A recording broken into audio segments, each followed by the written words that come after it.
العلم هو النور الهادي والمفتاح لكل الخير من يريد الله به خيرا. جو شخص مسلمانوں کو بم سے اڑانے آیا تھا وہ کیسے اسلام کا داعی بنا؟ امریکہ کی ریاست انڈیانا کے شہر منسی میں پیدا ہونے والا رچرڈ میکنی ریمبو کی فلمیں دیکھتے ہوئے بڑا ہوا اور اسی کی طرح سخت جان اور طاقتور بن کر دشمنوں کو مارنا چاہتا تھا۔ اس کے اسی عزم اور امریکہ سے والہانہ محبت نے اسے امریکن مرین کور تک پہنچا دیا۔ رچرڈ ایک مضبوط جسم کا مالک تھا اور پیشہ ورانہ عسکری مہارت کی وجہ سے ترقی کرتے ہوئے سارجنٹ بن گیا۔ اس نے امریکی فوج کی طرف سے کئی جنگوں میں شرکت کی۔ رچرڈ اس انتہائی خصوصی چھاپا بردار گروہ کا بھی حصہ تھا جسے بوسنیا کے قاتل ملوسوچ کو زندہ پکڑنے کے لیے بھیجا گیا تھا۔ تمام بڑی بڑی جنگوں میں شرکت کرنے کی وجہ سے اس میں سخت دلی اور بالخصوص مسلمانوں سے شدید نفرت پیدا ہو چکی تھی۔ یہ نفرت اتنی بڑی کہ ایک دفعہ جوتے کی دکان میں اس نے 2 برقع پوش خواتین کو دیکھا تو ان کی گردنیں توڑنے کا ارادہ کر لیا تھا۔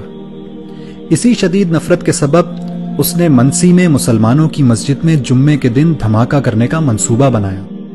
اس کا منصوبہ تھا کہ وہ سینکڑوں مسلمانوں کو بم سے اڑا کر اپنی گاڑی میں بیٹھے ان کے چیتھڑے اڑتے دیکھے گا، لیکن قدرت کو کچھ اور ہی منظور تھا۔ مسجد کو بم سے اڑانے سے پہلے اس نے آخری دفعہ اسلام اور مسلمانوں کو جاننے کا فیصلہ کیا۔ رچرڈ مسجد میں داخل ہوا تو وہاں ایک نمازی نے اس کو خوش آمدید کہا اور پوچھا کہ کیا وہ اس کی کوئی مدد کر سکتا ہے۔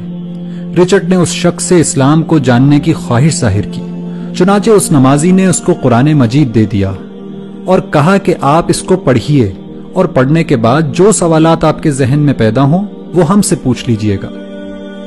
چنانچہ رچرڈ قرآن پڑھتا گیا اور مسجد جا جا کر سوال کرتا رہا، یہاں تک کہ 2 مہینے بعد دنیا نے قرآن کا یہ معجزہ بھی دیکھا کہ وہی شخص جو کل مسجد کو بم سے اڑانے کی تیاری کر رہا تھا آج وہیں کلمہ شہادت پڑھ رہا ہے۔ رچرڈ اس مسجد کی انتظامی کمیٹی کا 3 سال تک صدر رہا اور آج مایوسی اور نفرت کے شکار لوگوں کی کاؤنسلنگ کرتے ہوئے امریکہ میں اسلام کی دعوت لوگوں تک پہنچاتا ہے۔ ایک انٹرویو میں رچرڈ نے بتایا کہ قرآن کی اس ایک آیت نے اس کی زندگی تبدیل کر دی کہ جس شخص نے کسی ایک شخص کی جان بچائی اس نے گویا پوری انسانیت کو بچا لیا۔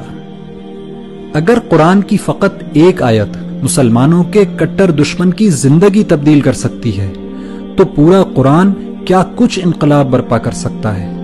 لیکن پھر بھی ہماری زندگیاں کیوں تبدیل نہیں ہو رہی؟ اس کی وجہ صرف ایک ہے کہ رچرڈ نے قرآن کو پڑھا اور سمجھا، لیکن ہم قرآن کو صرف پڑھتے ہیں، سمجھتے نہیں، ورنہ یہ ممکن ہی نہیں کہ رچرڈ کی طرح ہماری زندگیاں بھی تبدیل نہ ہوں۔ السلام عليكم، لا تنسوا الاعجاب بالفيديو والاشتراك في القناة تشجيعا لنا لنستمر بنشر المزيد إن شاء الله.